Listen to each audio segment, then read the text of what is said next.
My name is Eleanor Wright. I'm in my late 30s, a mother, a professional, and, at least on paper, someone whose life looks orderly and forgiving.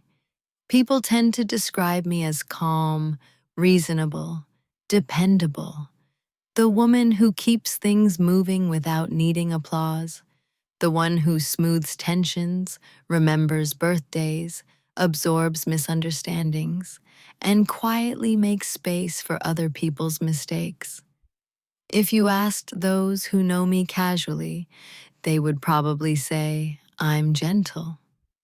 If you asked those who relied on me, they might say, I was endlessly patient. And if you asked my husband, at least back then, he would have said something simpler, that I would always forgive. That assumption is where this story begins. I want to be clear from the start. This is not a story about rage, revenge, or dramatic retaliation. There are no shouting matches here, no slammed doors, no villain monologues. What I'm sharing is quieter than that, and maybe harder to recognize. It's a record of what happens when forgiveness is mistaken for permission, when silence is interpreted as absence, and when endurance is confused with weakness. For a long time, I didn't correct those misunderstandings. I didn't feel the need to. I believed that if I stayed honest, consistent, and kind, things would eventually right themselves. That belief carried me far, until it didn't. Until there were wounds that wouldn't heal, not because they were dramatic, but because they were ignored. Not because I stopped believing in forgiveness, but because I learned its limits. Forgiveness, I discovered, is not the same as erasure. It does not mean forgetting patterns. It does not mean surrendering dignity.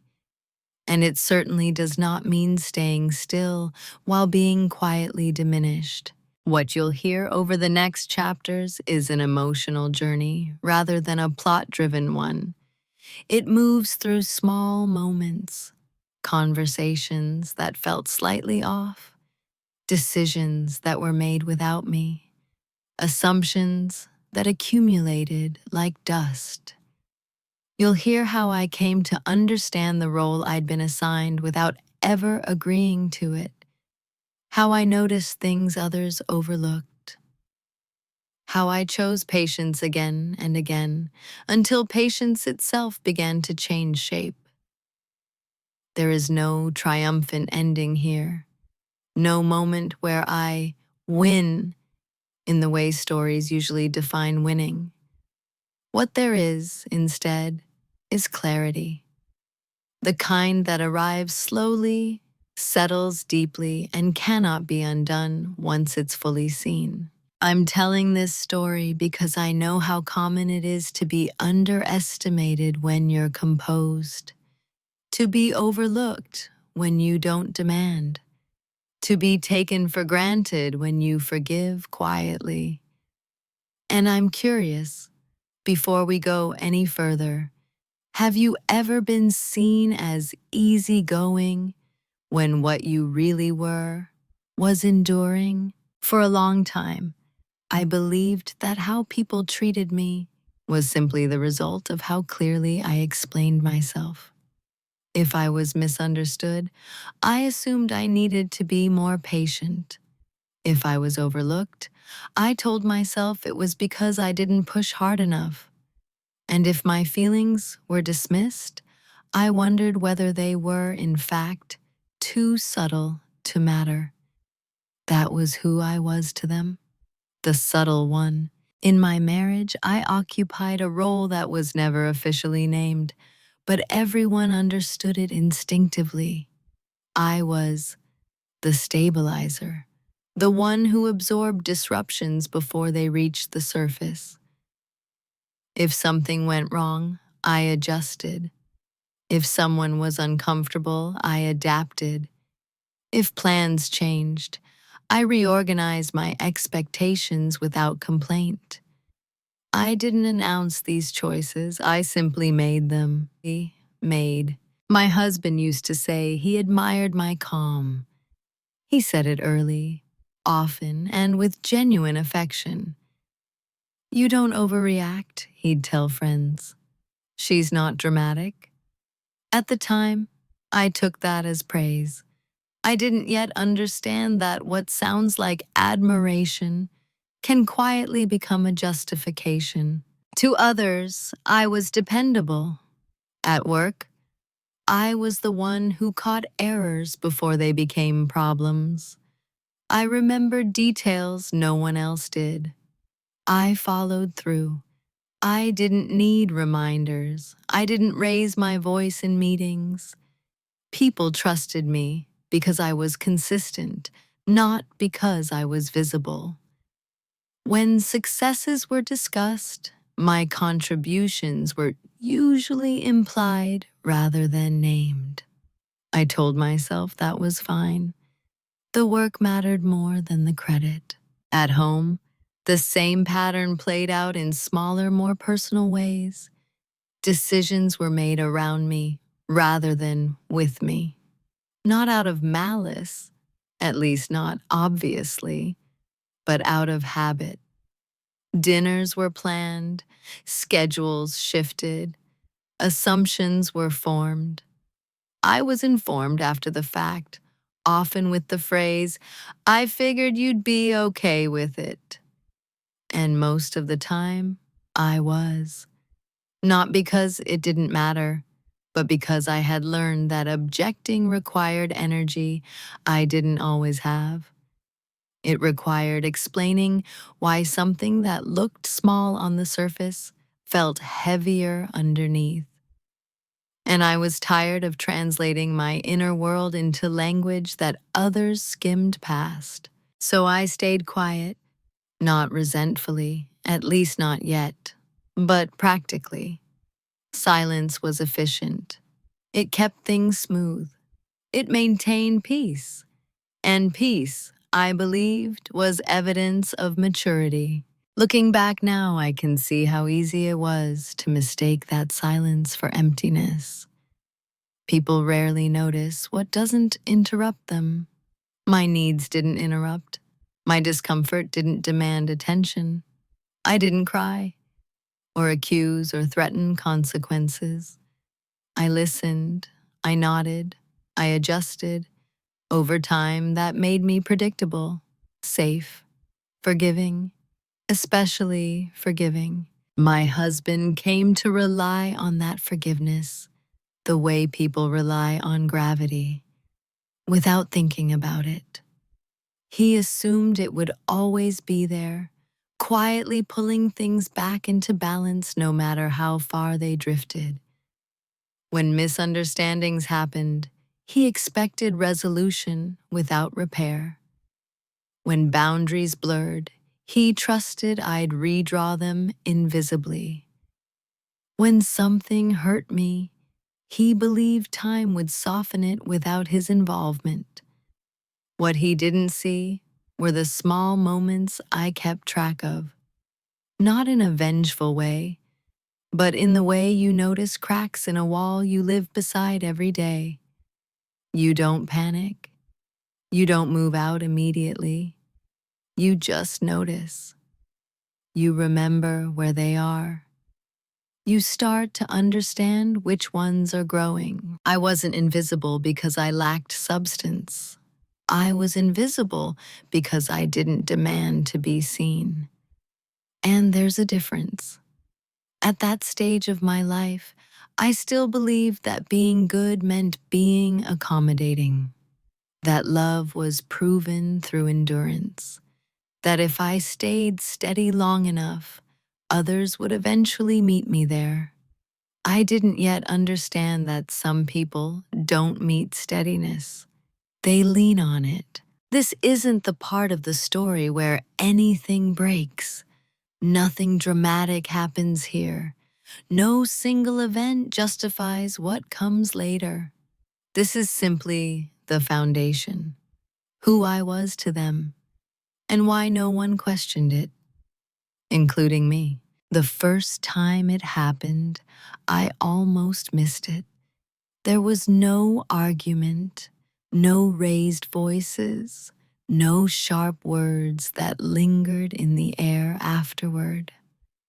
If someone had asked me that evening whether anything was wrong, I would have said no, honestly, because nothing looked wrong, and yet something had shifted, just slightly, like a picture frame knocked a fraction off center. It was a decision my husband made without me. On the surface, it was practical. He'd agreed to something, an obligation that affected our time, our routine, without asking my opinion. When he told me, it was casual, almost cheerful. "I didn't think you'd mind," he said. "It just made sense." I remember nodding. I remember saying, "Okay." And I remember the way my chest tightened, not painfully, but enough to register. A small signal, easy to ignore. Everyone else did. If I mentioned it at all, it was lightly, framed as a passing comment, not a complaint. "I was a little surprised," I said to a friend later. She laughed and told me I was lucky to have someone decisive. Another reminded me that marriages were about compromise. No one meant harm. They were responding to the version of the story that sounded reasonable. And it was reasonable. That's what made it dangerous. At home, I told myself the same things. That it wasn't worth turning into a conversation. That he hadn't intended to dismiss me. That I could adapt. I always had. I rearranged my schedule. I absorbed the inconvenience. I did it quietly, efficiently, without asking for recognition. But I noticed something else, too.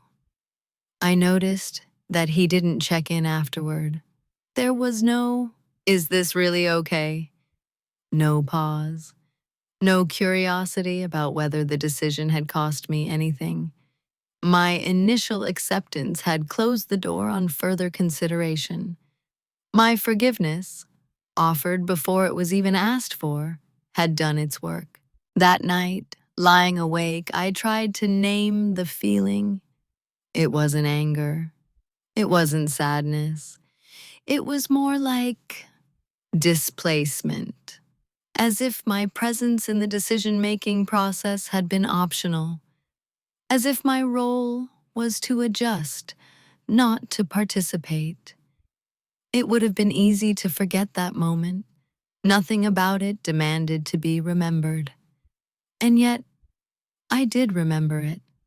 Not consciously at first, but in the way your body remembers things your mind hasn't categorized yet. A slight hesitation the next time a plan was announced. A quiet awareness when my input wasn't requested. The cut was small, so small it didn't bleed. And because it didn't bleed, no one treated it as an injury. I didn't confront him. Not because I was afraid, but because I genuinely believed it would resolve itself. I believed that once he saw how flexible I was, how understanding, he'd naturally reciprocate. That mutual respect would reassert itself without needing to be negotiated. That belief had served me well in the past. It had kept relationships smooth. It had allowed me to move through conflict without burning bridges. I had no reason at that point to question it, except for the fact that this wasn't the last time. What changed wasn't his behavior immediately. It was my awareness. I started to notice how often "I thought you'd be okay with it" appeared in our conversations. How rarely "What do you think?" preceded decisions that affected both of us. How my agreement, once given, was treated as a permanent condition rather than a momentary choice.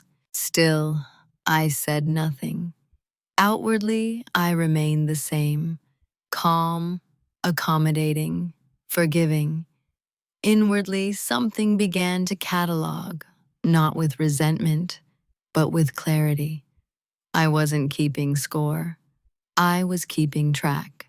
There's a difference between being wronged and being redefined. The first invites repair. The second reshapes the relationship itself. At the time, I didn't yet understand which one was happening. I only knew that something had been taken. Not dramatically, not maliciously, but quietly and without asking. And that was new. Once something happens twice, it stops feeling like an exception. That's how it began to normalize. Not through escalation, but through repetition. Small decisions made without me. Assumptions voiced as conclusions. Plans presented as finished products rather than conversations.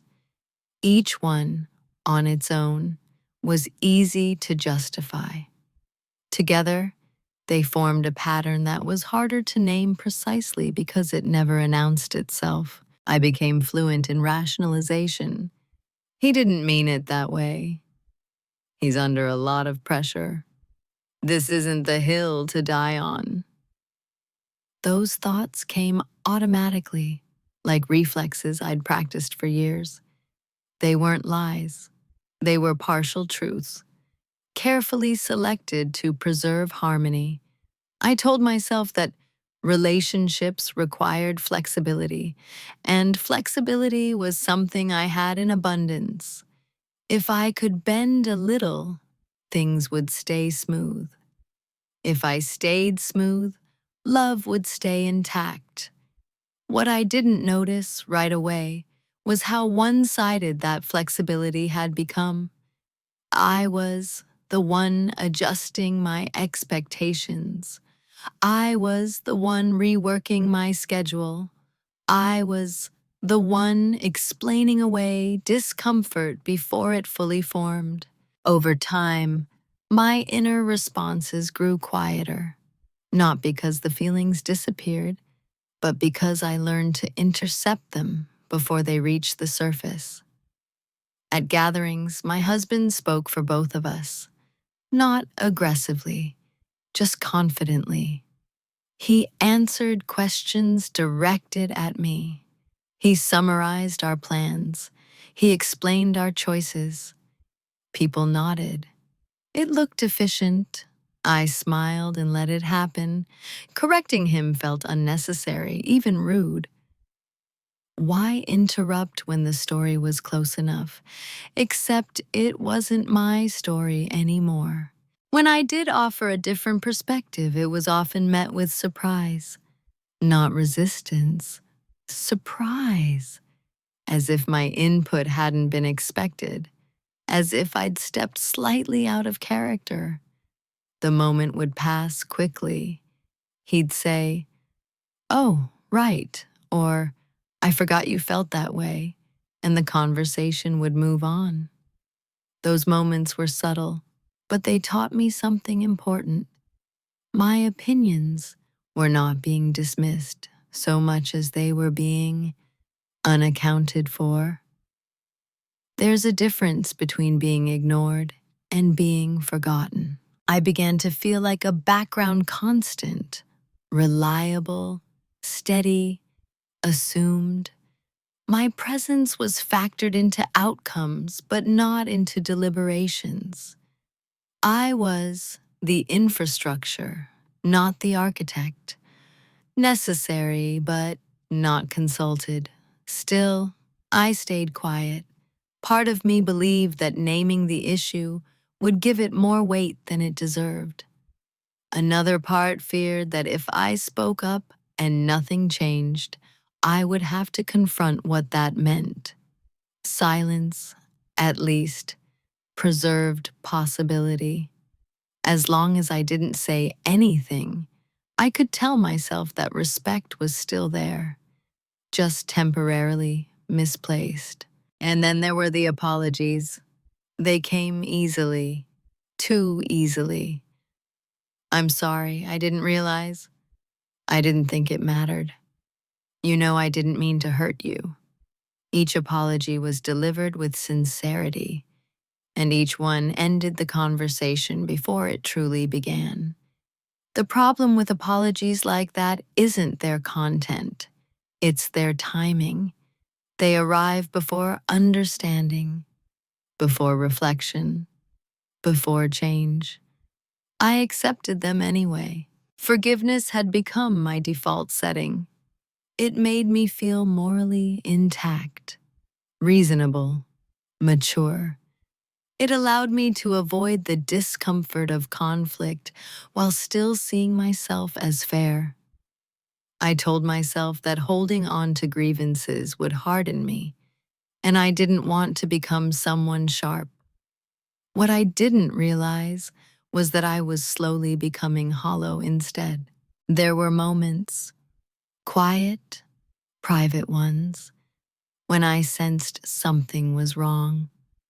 A dull ache when I agreed too quickly. A hesitation before answering questions about what I wanted. A growing distance between what I felt and what I expressed. These were not dramatic warnings. They were whispers, and I ignored them.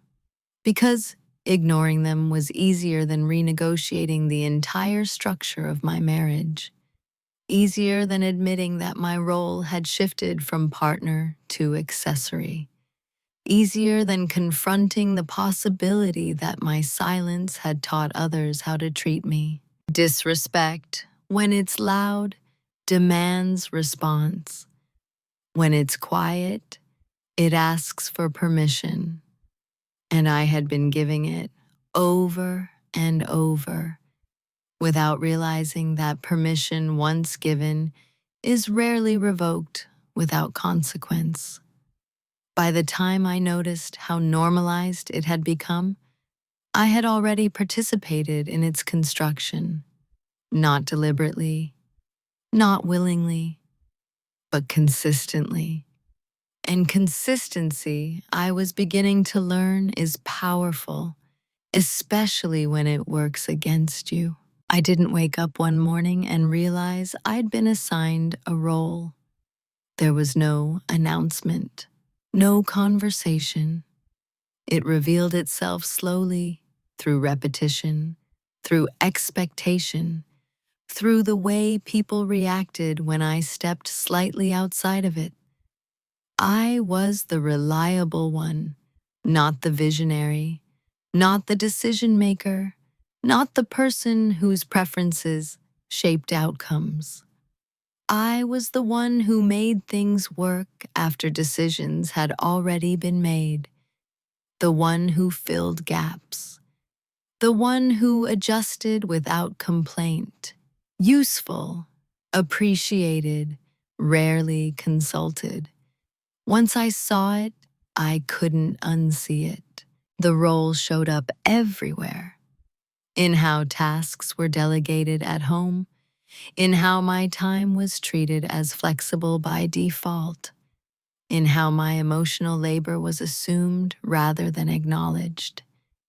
If something needed organizing, remembering, smoothing over, it naturally fell to me, not because anyone demanded it outright, but because I had always done it well.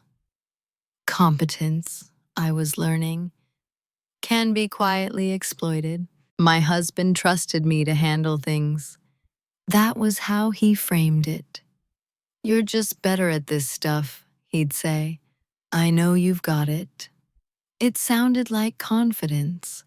It sounded like respect. But underneath it was a transfer of responsibility that I hadn't consciously agreed to. His trust freed him from involvement. My reliability excused his absence. And when I didn't fulfill the role perfectly, when I hesitated or asked for clarification or expressed fatigue, It created confusion, not anger, confusion, as if a familiar system had glitched. "What's wrong?" he'd ask. "You're usually fine with this." Usually. That word carried more weight than it should have, because usually meant there was a version of me he expected, and any deviation required explanation. I was allowed to be tired, but only briefly, allowed to disagree, but softly, allowed to say no, but with justification. The role had margins, but not freedom. I noticed it most clearly when I stopped preemptively smoothing things over. When I paused before agreeing, conversations stalled. When I didn't immediately volunteer solutions, problems lingered. When I asked him to take the lead on something I normally handled, it was treated as an inconvenience rather than a redistribution. It wasn't cruelty, it was conditioning. We had both learned the choreography of our relationship, and I was the one doing most of the adjusting. Over time, that choreography hardened into expectation, expectation into entitlement, entitlement into identity. I had become the strong one, the one who didn't need much, the one who could handle it. That identity earned me admiration, but it also made my needs invisible. Strong people, after all, are assumed to be self-sufficient. They don't require checking in. They don't need reassurance. They don't break, except they do, just more quietly.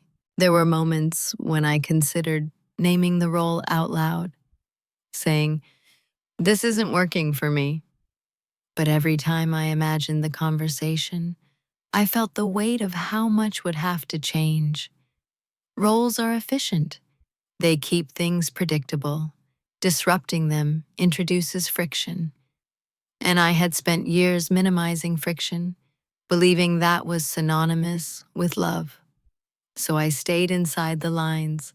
Outwardly, nothing changed. I continued to perform the role well. I showed up. I followed through. I forgave. But inwardly, something shifted. I stopped identifying with the role. I began to see it as something external, something placed on me rather than something I chose.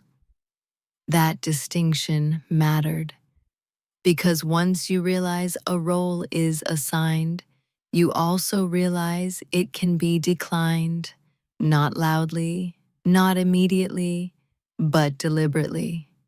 At that stage, I didn't yet know how I would step out of it. I only knew that I no longer wanted to disappear inside it.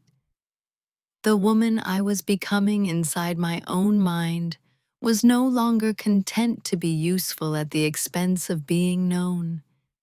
There were wounds that wouldn't heal, not because they were deep, but because the environment kept reopening them. And I was beginning to understand that healing wouldn't come from enduring better. It would come from changing something fundamental. The day something shifted didn't announce itself with urgency. There was no argument, no ultimatum, no moment that would have looked significant to anyone else. It was an ordinary afternoon.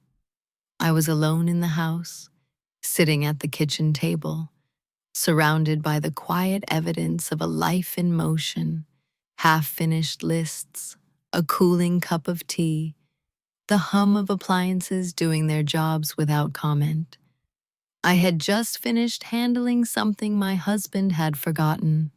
Again, a small administrative task, nothing worth mentioning, and yet, when I crossed it off my list, my hand paused. It wasn't frustration that stopped me. It was recognition. I realized with an unsettling clarity that I could predict the rest of my life if nothing changed. Not in broad strokes, but in texture.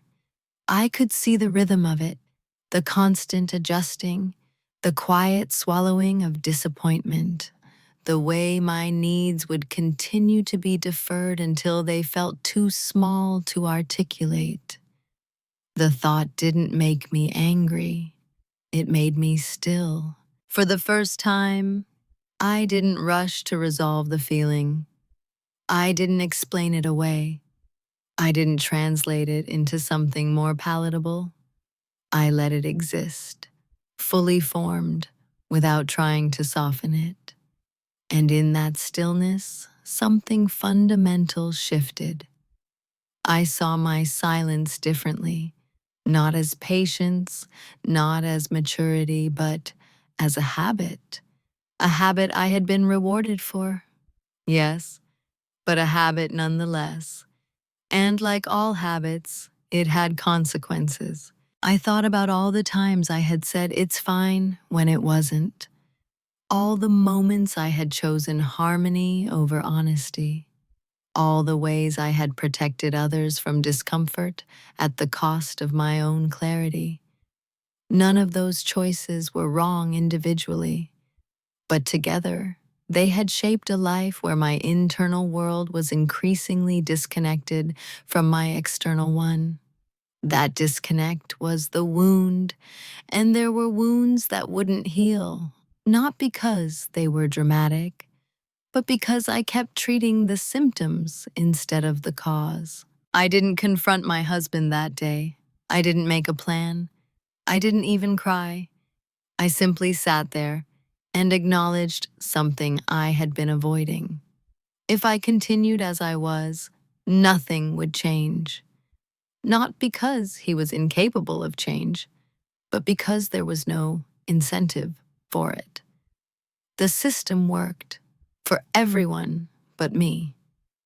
That realization was sobering and strangely calming. For years, I had believed that love required me to be endlessly accommodating, that speaking up too much would make me demanding, that asserting myself would disrupt the peace I had worked so hard to maintain. But sitting there, I understood something I hadn't before. Peace that requires self-erasure is not peace. It's compliance. I didn't feel betrayed. I felt complicit, and that changed everything. Once you see your own participation clearly, blame loses its grip.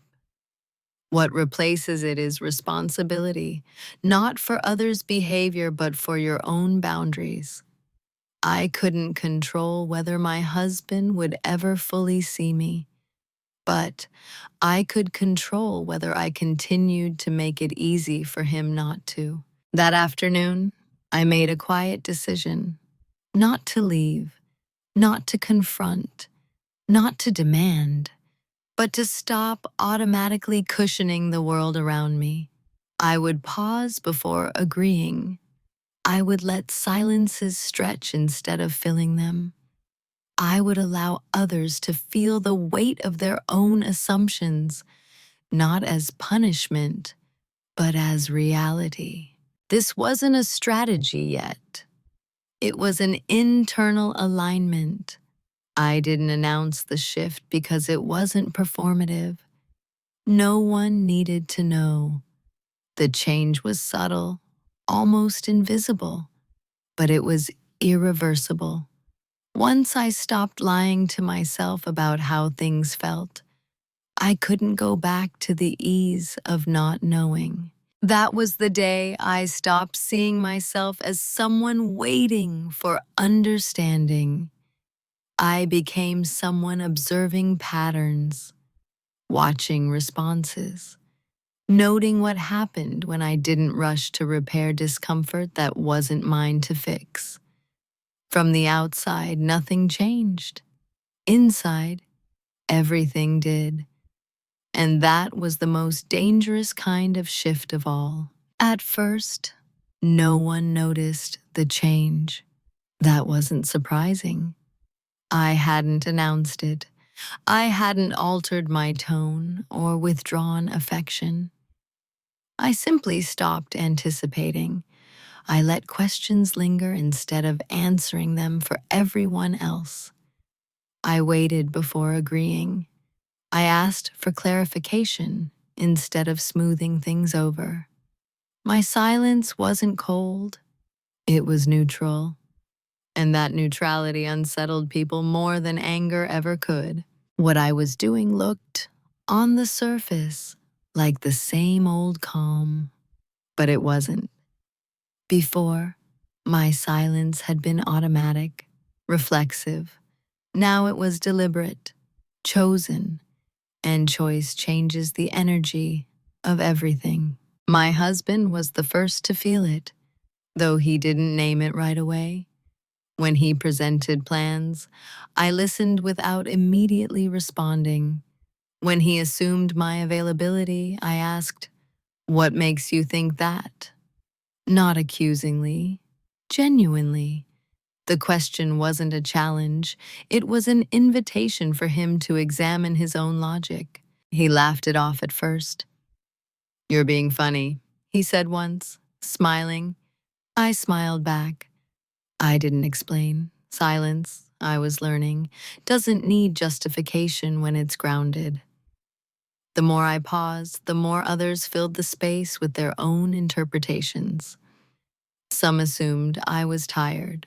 Others thought I was distracted.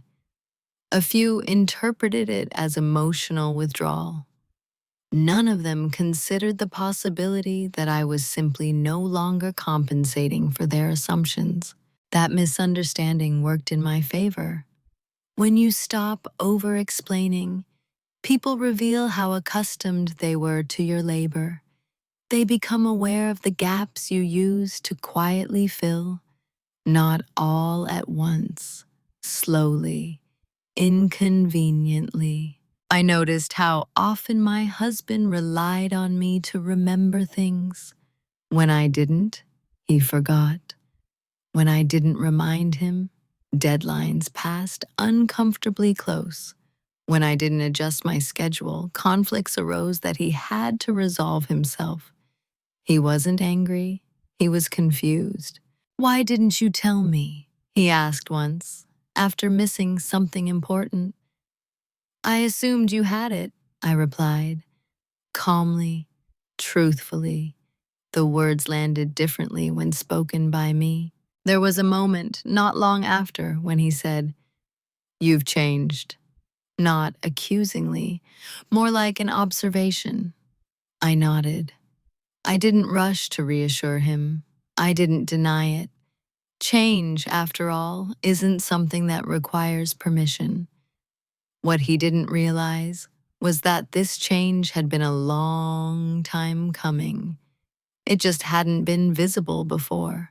Silence, used intentionally, creates contrast. It shows people the difference between presence and accommodation, between support and substitution. I was still present. I still cared. I simply stopped being the invisible scaffolding holding everything upright. And without that scaffolding, the structure wobbled, not catastrophically, just enough to be noticed. There were moments when I felt the old impulse rise, the urge to step in, to fix, to restore ease. Years of conditioning don't dissolve overnight. But each time I resisted, something inside me steadied. I wasn't being unkind. I was being accurate.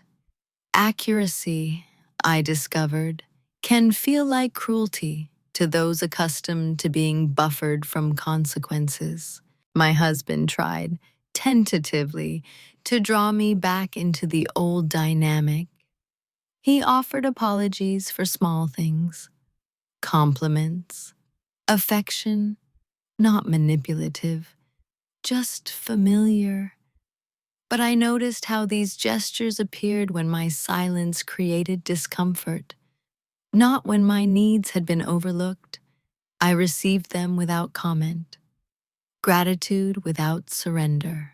This wasn't about teaching him a lesson. It was about seeing clearly, about allowing reality to surface without my constant intervention. I needed to know what existed beneath my compliance, and what existed was imbalance. Silence had become my boundary, not a wall, but a line, one that said, I will no longer preemptively make this easier for you at my own expense. Others mistook it for weakness, for withdrawal, for passivity. They were wrong. It was the most active choice I had made in years. While everyone was busy interpreting my silence, I was paying attention. That was the part no one noticed. They assumed that because I wasn't speaking, I wasn't acting. Because I wasn't reacting, I wasn't processing. They mistook my stillness for stagnation. In reality, it was focus. For the first time in years, I stopped narrating my inner world to others and started observing the external one with precision. Patterns became clearer when I wasn't trying to soften them. Behaviors revealed themselves when I stopped compensating for them. I began documenting, not dramatically, not obsessively, quietly, neutrally. I wrote things down the way a researcher takes notes. Dates, decisions, conversations, not judgments. Facts. Who said what was agreed upon, what actually happened. I didn't do it with a goal in mind. I did it because clarity requires memory, and memory is unreliable when emotions are involved. My leather-bound notebook became my anchor, not a weapon, an archive. At the same time, I started learning. I reviewed our finances in detail, not just the surface-level shared accounts, but the structure beneath them. I learned where assumptions had been made, where defaults existed, where my trust had replaced oversight. There was nothing illegal, nothing dramatic, just imbalance. Convenience layered on top of my disengagement. At work, I noticed something similar. I watched who spoke and who was credited, who made decisions and who implemented them. I saw how often my competence had been used to stabilize outcomes without ever positioning me for advancement. Not maliciously, systemically. Instead of reacting, I adjusted my positioning. I asked different questions. I requested clarity in writing. I stopped volunteering for invisible labor. When tasks were assigned without acknowledgement, I redirected them back to the group, calmly, professionally, without accusation. The effect was immediate and revealing.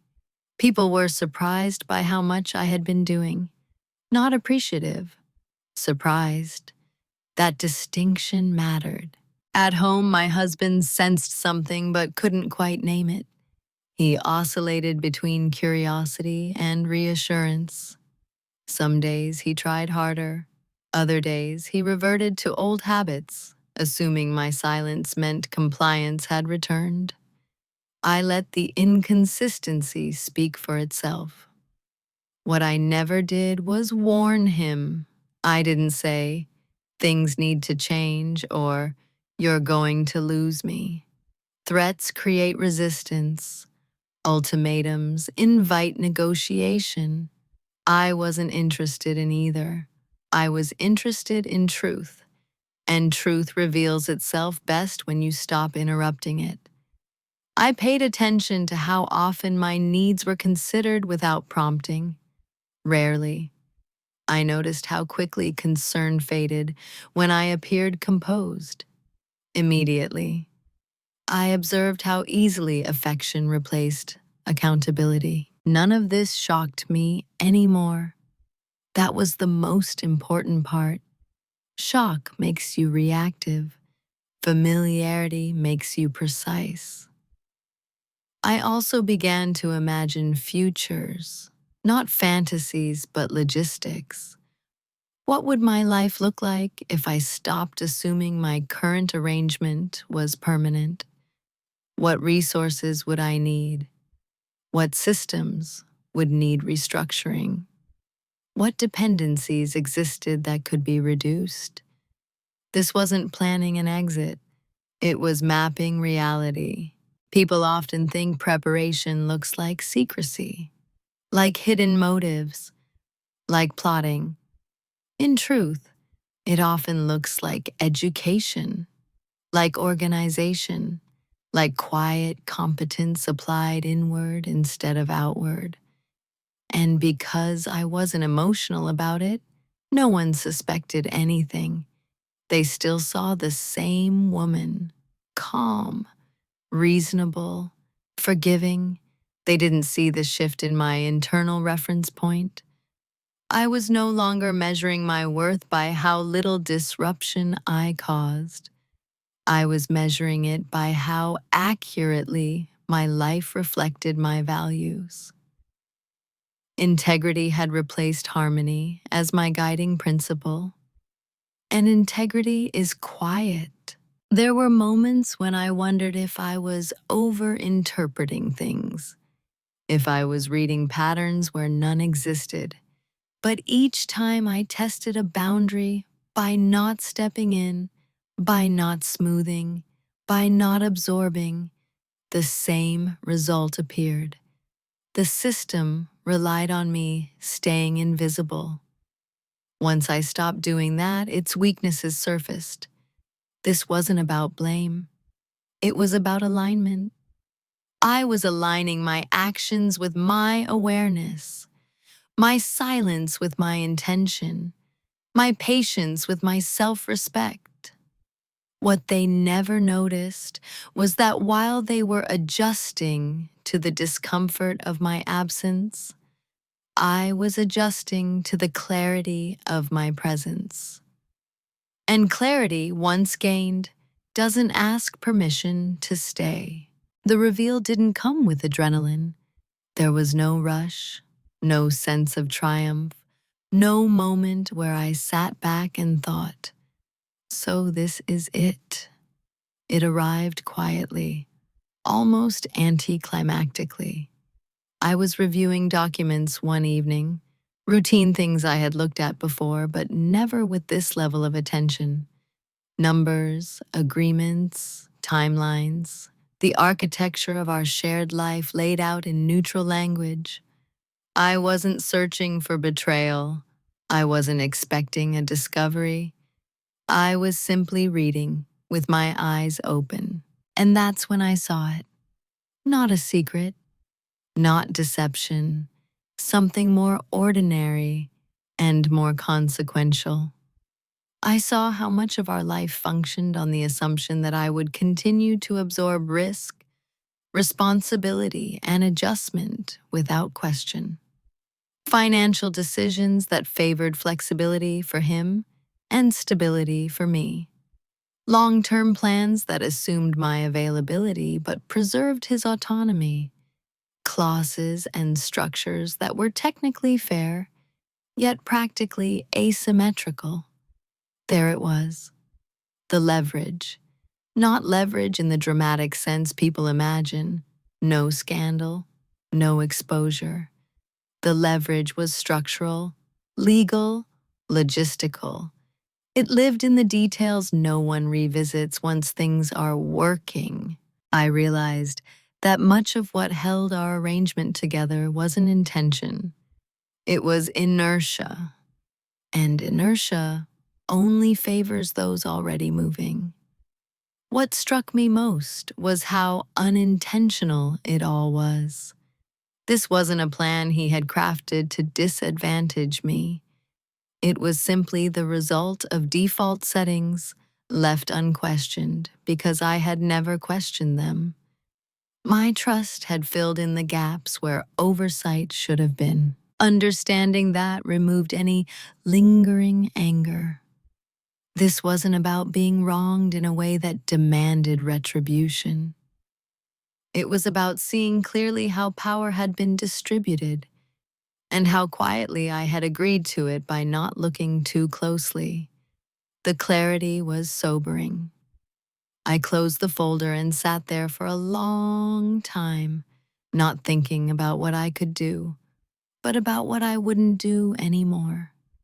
I wouldn't continue pretending that fairness naturally emerges without participation. I wouldn't keep assuming that being reasonable would automatically result in being respected. The reveal wasn't that I had power, it was that I had always had it. I had simply been using it outwardly on everyone else's behalf instead of inwardly in my own. That realization didn't make me feel powerful. It made me feel responsible.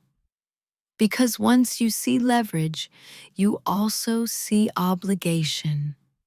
Obligation to act thoughtfully, to choose deliberately, to understand consequences before initiating them. I didn't tell anyone what I'd found, not because it was secret, but because it wasn't finished. Insight without integration leads to impulse. I wasn't interested in impulse.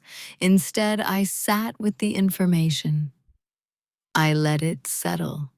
I watched how my husband continued to move through our life, unaware of the shift that had already occurred inside me. I observed how confidently he assumed continuity, how secure he felt in patterns that no longer felt neutral to me.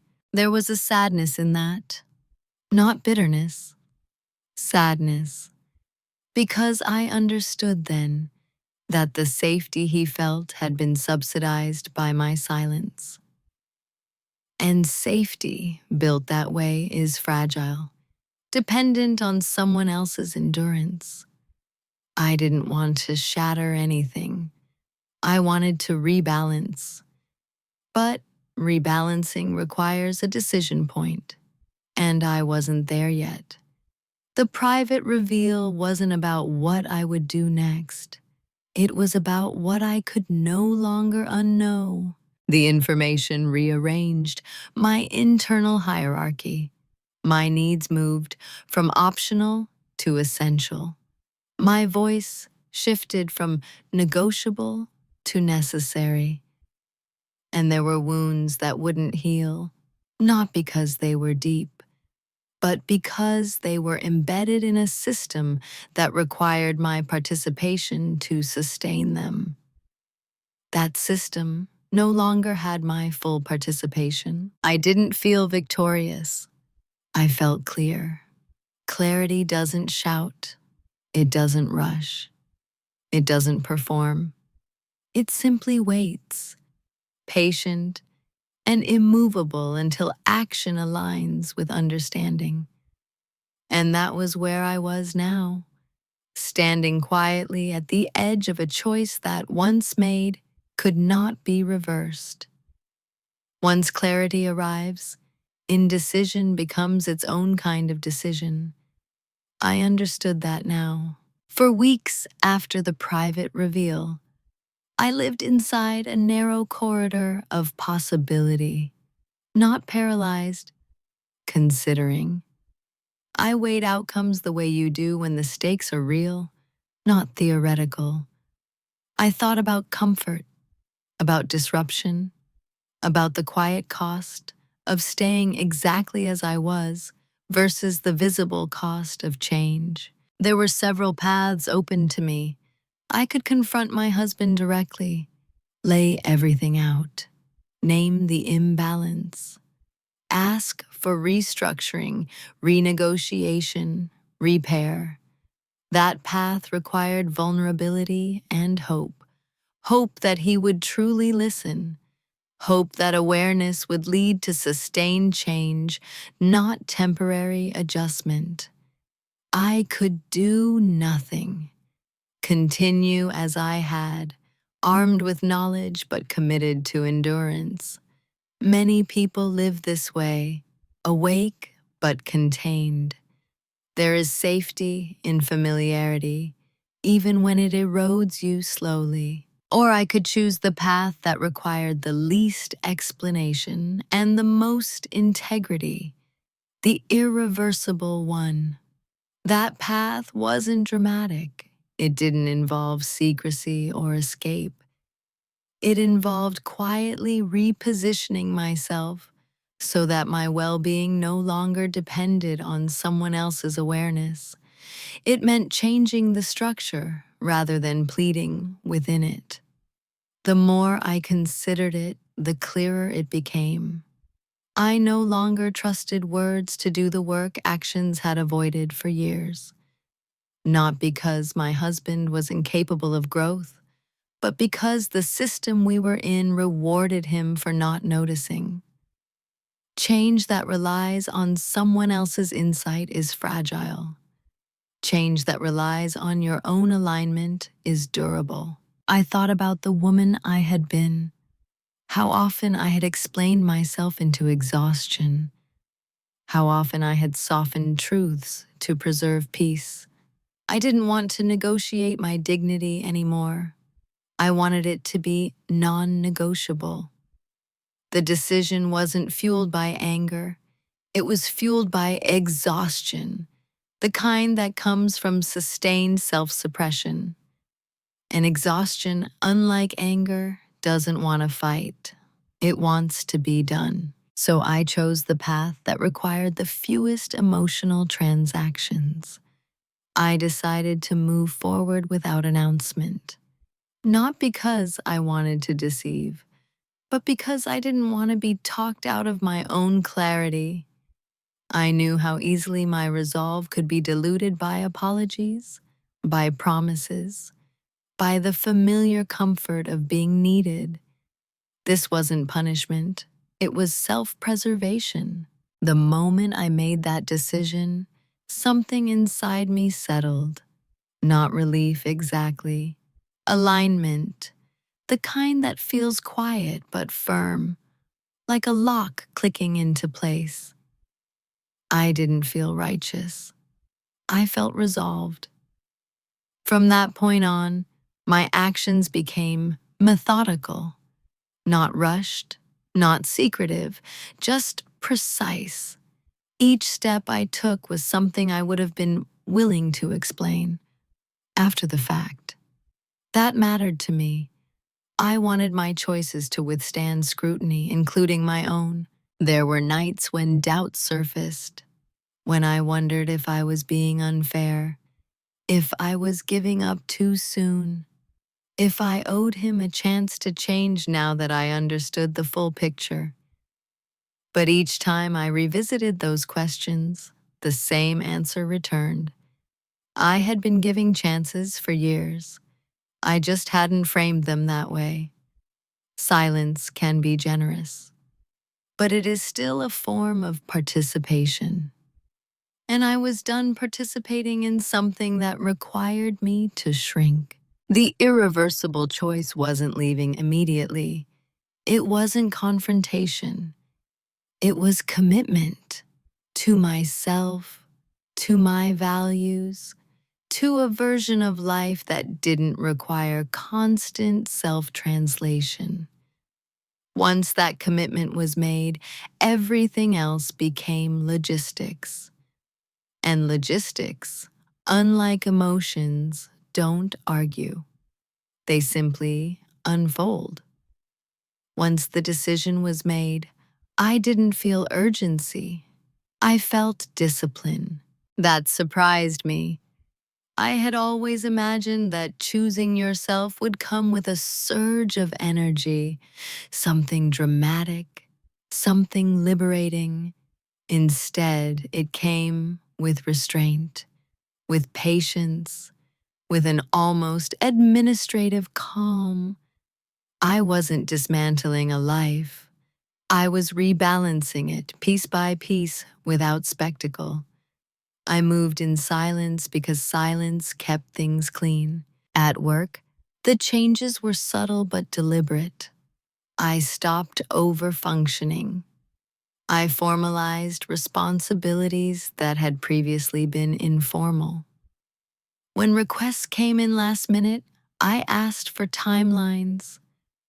When assumptions were made about my availability, I corrected them in writing.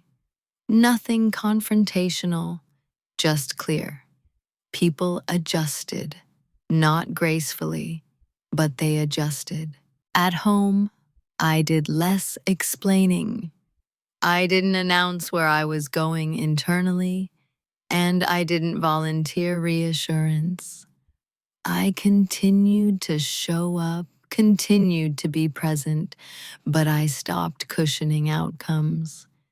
If something was forgotten, it stayed forgotten. If a plan failed, it failed honestly. The house felt different, not colder, quieter. My husband sensed it. I could see it in the way he watched me sometimes. Curious, unsettled. He asked if I was okay more often. I answered truthfully but briefly. I'm fine. Not the old fine that meant don't worry about me. The new one that meant I am handling myself. He didn't push. He never had. And that, too, was information. Behind the scenes, I took practical steps. I organized my finances so they reflected my autonomy, not just our shared identity. I ensured I understood every account, every obligation, every contingency. I consulted professionals, not to act immediately, but to understand options. Knowledge I learned is stabilizing. It removes fear from decision-making. I didn't hide these actions. I just didn't narrate them. There's a difference. Secrecy is rooted in shame or manipulation. Privacy is rooted in ownership. I wasn't doing anything wrong. I was simply no longer outsourcing my security. Time passed. Weeks, then months. From the outside, life continued. Dinners, conversations, shared routines. Anyone observing us casually would have said things looked normal, maybe even improved. I was calmer, less reactive, more contained. What they wouldn't have seen was that I was no longer anchored to outcome. Before, I had invested heavily in how things turned out, whether plans worked, whether moods stayed light, whether harmony held. Now, I was invested in process, in acting in ways I could respect regardless of response. That shift made me untouchable in a way I hadn't anticipated. My husband began to feel the consequences before he understood the cause. Not punishments, gaps, spaces where I used to intervene, emotional labor that no longer appeared on demand. He tried to fill them at first with effort, then with confusion. Did I do something? He asked one evening. I considered the question carefully. No, I said, and it was true. There was no single thing he could point to, no incident to fix, no apology that would reset things. The ground had shifted beneath both of us, but only one of us knew why. Moving in silence meant allowing that asymmetry to exist for a while. I didn't enjoy it. I didn't resent it. I accepted it. because explaining too early would have invited repair before understanding. And I needed to see not what he promised, but what he noticed on his own. Silence, in this phase, wasn't passive. It was diagnostic, and what it revealed was unmistakable. The consequences didn't arrive as a collapse.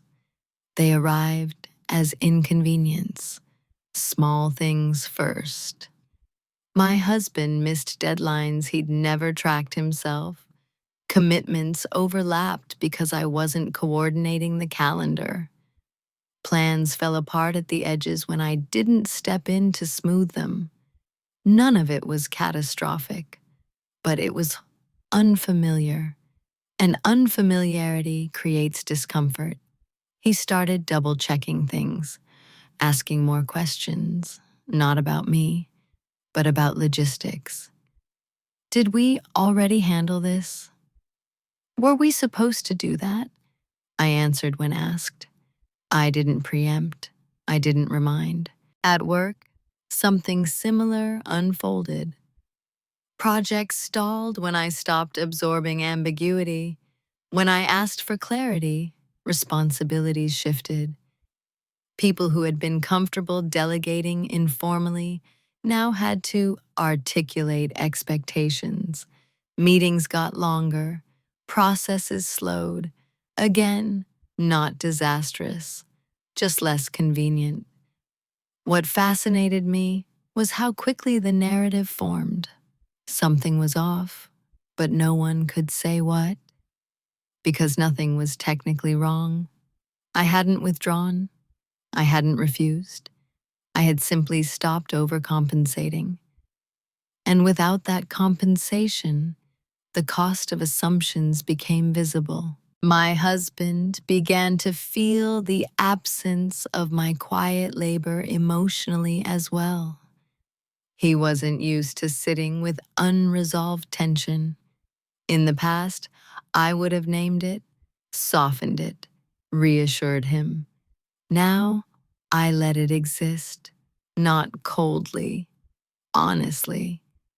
"You seem distant," he said one night. "I'm here," I replied, and I was, just not managing his comfort. He tried affection next, extra attentiveness, gestures that, months earlier, would have felt generous. Now they felt reactive.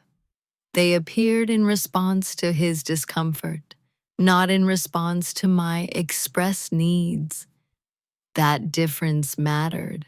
I didn't reject the affection. I received it without letting it reset the dynamic. Love offered as a patch doesn't fix a structure. The most telling consequence was this. He started to reflect, not deeply at first, but enough to sense loss.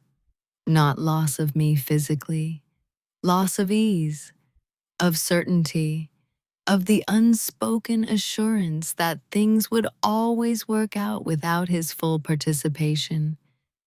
That loss unsettled him. I could see him searching for the moment things had changed, trying to locate the mistake so he could correct it. But there was no moment to point to, no argument to revisit, no promise to renew. The change had happened quietly, over time, in response to patterns he had never examined because he didn't need to. Until now, this was the stage where many people expect confrontation, where the truth is dramatically unveiled. But that kind of confrontation requires a villain and a victim. We had neither. What we had was a reckoning with reality. I felt something unexpected during this phase. Compassion, not pity. Understanding. I could see how easy it was to fall into reliance when someone makes it so effortless. How seductive it is to confuse comfort with care. But compassion didn't move me to step back into the old role, because compassion without boundaries is just self-betrayal in a softer voice. As the consequences continued, missed details, awkward pauses, emotional uncertainty, I remained steady, not punishing, not rescuing, just present. And presence, without accommodation, changes the equation. He began to ask different questions, not logistical ones, personal ones. Are you unhappy? Do you feel like I take you for granted? Those questions came late, but they came. And by then, the system had already begun to shift in ways that couldn't be unseen. By the time my husband understood that something fundamental had changed, he was already behind it. That wasn't cruelty. It was timing. Awareness arrived for him only after comfort had been disrupted, after the quiet systems he relied on stopped functioning automatically. Only then did he begin to look, not at me, but at the space where my labor used to be. Panic didn't come all at once. It surfaced in fragments. He asked if we could talk things through. He suggested counseling, said we'd been busy, that maybe we'd lost our way a little. The language was vague, future-oriented, designed to reopen dialogue without naming the past too clearly. I listened. I always did. But listening no longer meant yielding. What struck me most was how much his concern focused on restoration rather than understanding. He wanted things to feel normal again. He wanted reassurance that we were okay. He wanted to know what to do to fix it. He didn't ask what it had been like for me. Over time, that omission told me everything I needed to know. Even now, even with the ground shifting beneath him, his instinct was to stabilize the structure, not to examine its foundation, to move forward, not to look back. And I understood why. Looking back would have required him to see the years of quiet imbalance that had benefited him. That's a hard thing for anyone to face. He tried harder, briefly. He was more attentive, more present. He apologized more frequently, though still vaguely. I didn't realize you felt this way. I wish you'd told me sooner. Those apologies landed differently now, not because they were insincere, but because they arrived after consequence, not before. They were responses to discomfort, not reflections of insight. I could feel the old dynamic trying to reassert itself, the pull toward forgiveness, toward smoothing, toward resetting without restructuring. That reflex was still there in me. It always would be. But I no longer mistook it for virtue. There were moments when I almost gave in, when his confusion stirred guilt in me, when I wondered if I was being too rigid, too unforgiving. Years of being the emotional stabilizer don't disappear easily. What stopped me was the clarity I had earned. I remembered how many times I had named my discomfort softly and watched it evaporate. How often I had adjusted without being asked. How long I had waited for awareness that never came until inconvenience forced it. Change that arrives only when consequences appear is not transformation. It's damage control. And damage control is temporary. He asked, finally, is this about something specific? Just tell me what I did wrong. That question revealed the gap between us. Because this was never about a single action. It was about a pattern, a structure, a role that had been silently reinforced for years by both of us. Explaining that in a way he could absorb without defensiveness, without minimizing, would have required emotional labor I was no longer willing to provide.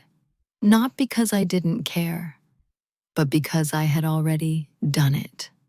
Too late doesn't always mean impossible. Sometimes it means incomplete, insufficient.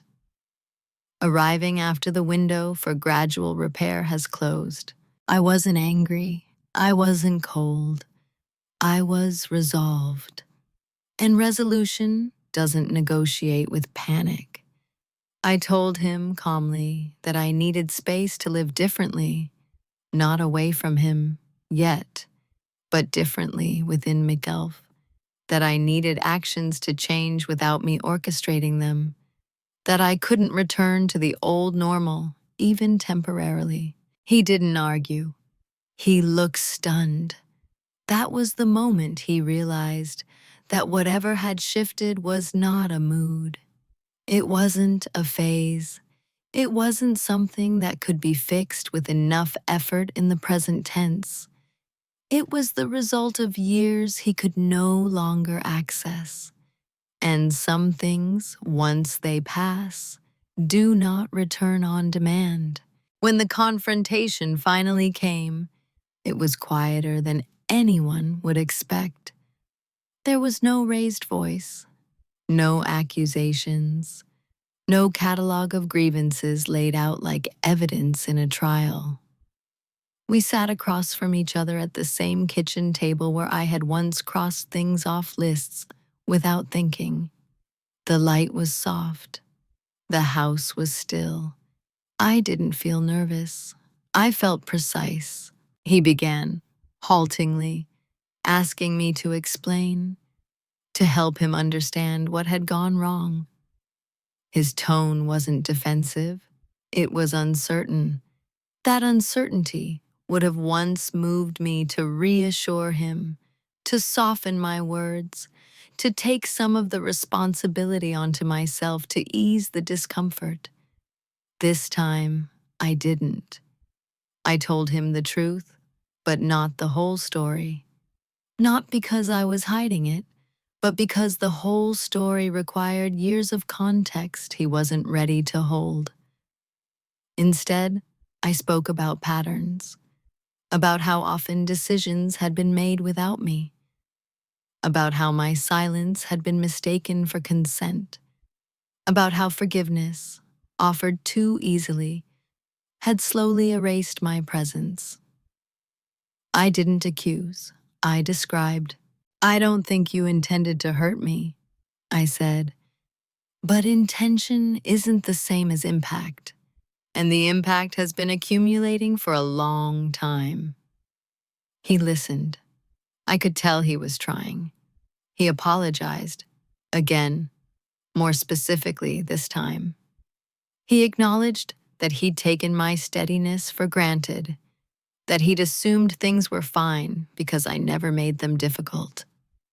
Hearing that confirmed what I already knew. He asked what he could do now. That was the hardest question to answer, because the honest answer wasn't actionable. I don't know, I said. Not yet. The room went quiet. I explained that I was no longer willing to teach someone how to see me, that I needed to live in a way that didn't require constant explanation, that any change would have to come from sustained awareness, not urgency. He wanted a roadmap, a list, something to follow. I didn't give him one, because following instructions isn't the same as understanding. There was no satisfaction in this moment, no sense of triumph. If anything, there was grief. Not for what we were losing, but for what we had never fully been. We talked for a long time, but we didn't resolve anything. And that, too, was new. In the past, conversations always ended with reassurance, with a sense of closure, even if it was temporary. This one ended with openness. I told him I wasn't angry, that I didn't hate him, that I wasn't trying to punish him. I was simply no longer willing to participate in a dynamic that required me to disappear. He asked if I was leaving. Not today, I said. That answer unsettled him more than a definitive yes or no would have. Ambiguity, when it's grounded, has weight. We sat there for a while after the conversation ended, not in silence that demanded filling, but in silence that simply existed. Two people recognizing that something fundamental had shifted and that no amount of talking could return it to its previous state. There were wounds that wouldn't heal, not because they were inflicted in anger, but because they were sustained through neglect. And neglect, once acknowledged, can't be unseen. The confrontation didn't change everything, but it made one thing clear. Whatever came next would be built on truth, not habit. And that was enough. I didn't emerge from this experience sharper or harder. That's the part people often expect. A woman who's been underestimated is supposed to become cold, guarded, untouchable. That didn't happen. What changed wasn't my capacity for care. It was the direction of it. I still listen. I still notice. I still value calm, but I no longer use those traits to disappear. I use them to remain present without dissolving into someone else's expectations. There's a difference between being kind and being consumable. I learned it slowly. I live it now. I am more selective with my energy, not withdrawn, intentional. I no longer volunteer explanations for choices that don't require approval. I let discomfort exist without rushing to resolve it. When something matters to me, I name it plainly. When it doesn't, I don't pretend that it does. This has changed how people relate to me. Some relationships grew stronger.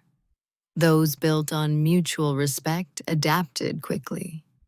Others faded, unable to function without my constant accommodation. I didn't chase them. I didn't mourn them excessively. I understood what their disappearance meant.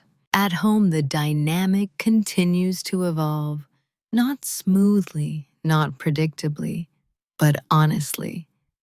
My husband has moments of insight and moments of regression. Change is not linear. I no longer measure progress by promises or gestures. I measure it by consistency over time and by how little I have to abandon myself to maintain peace. I no longer confuse forgiveness with access. Forgiveness, for me now, is internal. It's about releasing the need to rehearse pain. It doesn't require me to restore the conditions that created the pain in the first place. I can forgive and still say no. I can understand and still step back. That realization was liberating in a quiet way. I move through the world differently now. I speak less, but more precisely. I listen for patterns, not just words. I trust my discomfort as information, not something to be managed away. When I feel myself starting to shrink, I pause. That pause has become a kind of anchor. People sometimes ask if I regret not speaking up sooner. I don't. Regret assumes I had the tools then that I have now. I didn't. I did the best I could with what I understood at the time. Growth doesn't arrive all at once, it accumulates. There are still moments when the old reflex returns, the urge to smooth, to fix, to forgive quickly. But now I recognize it. I can choose differently. That choice is what defines me now. I am not louder. I am not harsher. I am clearer. And clarity, I've learned, is not aggressive. It doesn't need to dominate. It simply stands its ground, quietly, without apology. I am still the woman people once underestimated. The difference is, I no longer underestimate myself. There's a reason stories like this are hard to tell. They don't end with villains exposed or justice loudly served. They end with something quieter, self-recognition. And that kind of ending doesn't offer spectacle, it offers responsibility. For a long time, I believed that being good meant being endlessly forgiving. That if I stayed calm enough, patient enough, generous enough, love would naturally become balanced. I didn't realize that forgiveness, when offered without boundaries, can slowly turn into permission. My husband thought I'd always forgive. He were wrong. Not because I stopped believing in forgiveness, but because I stopped believing it required my self-erasure. Forgiveness is not a contract that obligates you to remain where you are harmed. It's an internal release, not an external guarantee. There were wounds that wouldn't heal, not because they were dramatic, but because they were normalized. Over time, normalized pain becomes invisible, not just to others, but to ourselves. We adapt, we rationalize, we endure. And in doing so, we sometimes teach people how much of us they're allowed to lose. The hardest part of this journey wasn't choosing myself. It was realizing how long I had postponed that choice in the name of being reasonable. Quiet people are often underestimated, not because they lack strength, but because they don't announce it. They're assumed to be flexible, forgiving, endlessly accommodating, and when they finally stop, it shocks everyone, except themselves. This story isn't about leaving or staying. It's not a prescription. It's an observation. Change doesn't always begin with confrontation. Sometimes it begins with accuracy, with noticing patterns instead of excusing them, with allowing silence to reveal what constant fixing has been hiding. If there's one moral here, it's this: your calm is not an obligation. Your forgiveness is not a resource others can draw from without limit. And your silence is not consent, unless you decide it is. I didn't reclaim my voice by shouting. I reclaimed it by standing still and letting the truth surface without interruption. That kind of dominance isn't loud. It doesn't humiliate or punish. It simply refuses to disappear. If you've ever been the one who held things together quietly, if you've ever been told you're so understanding, when what you really were was exhausted, if you've ever felt your needs slowly fade because you didn't want to make things difficult, I see you. And I'm curious, when was the first time you realized that forgiveness without boundaries was costing you something? If this story resonated with you, I'd love to read your thoughts in the comments.